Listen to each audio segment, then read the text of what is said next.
presented by DS Arts Creations। बुद्धिमत्ता का आईना एक जादूगर की कहानी है जिसका नाम था रजनीकांत। उसे पता चला कि उसकी कामयाबी का मुख्य कारण जादूगरी नहीं है, बल्कि उसका कारण है कार्य करने की क्षमता और कर्मठता। बहुत समय पहले की बात है।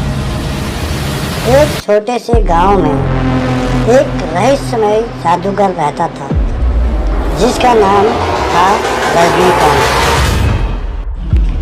रजनीकांत गांव वालों को हमेशा अचंभित करने वाला जादू से उन्हें सीख और उन्हें खुशियों से भरा जीवन देता था।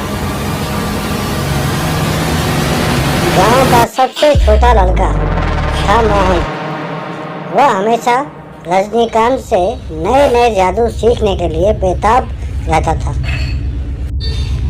एक दिन रजनीकांत ने मोहन को एक खास जादू सिखाया, बुद्धिमत्ता का आईना। रजनीकांत ने कहा, यह जादू तुम्हें अपनी बुद्धिमत्ता का सच दिखाएगा। हर बार जब तुम किसी मुश्किल में होगे, तुम इस आईने में झांकोगे तो तुम्हें सच्चाई और सही दिशा दिखाई देगी। मोहन ने बड़े उत्साह से नए जादू को सीखा और उसे अपने जीवन में लागू भी किया।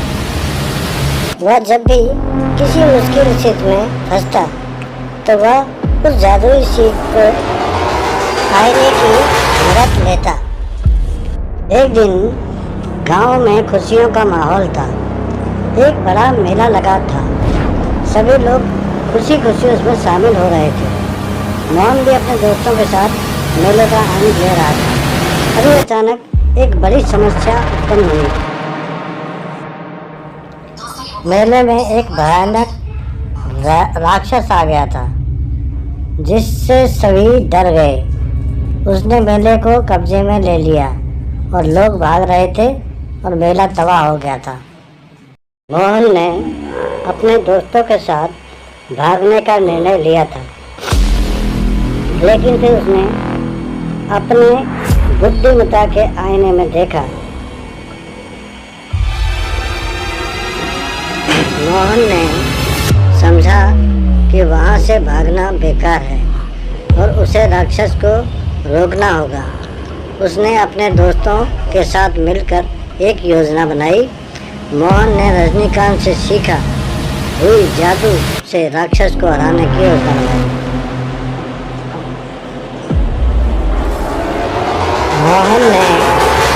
मोहन के अंधेरे में मोहन और उसके दोस्तों ने राक्षस के सामने एक भयानक रूप धारण किया और उसे दिखाया कि वे उससे हार मानने को तैयार नहीं हैं।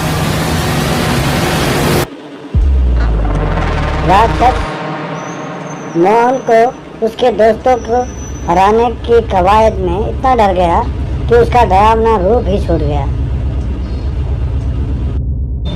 मोहन ने उससे कहा, हम सभी को डराते हुए देखकर तुम्हारा मनोबल गिर गया। राक्षस ने आईने में अपना दर्पण देखा और समझा कि उसने अपना असली रूप खो दिया है।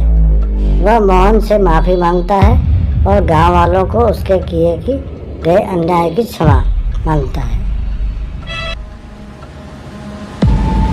गांव ने राक्षस को माफ कर दिया और सभी ने मिलकर एक साथ खुशियों में शामिल हुए।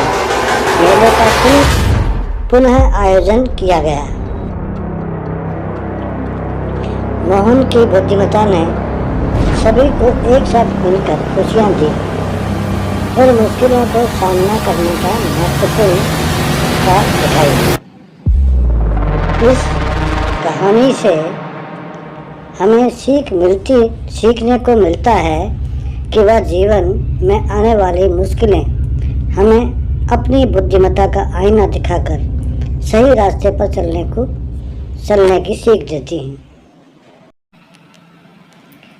The end. Thanks for watching बुद्धिमत्ता का आईना।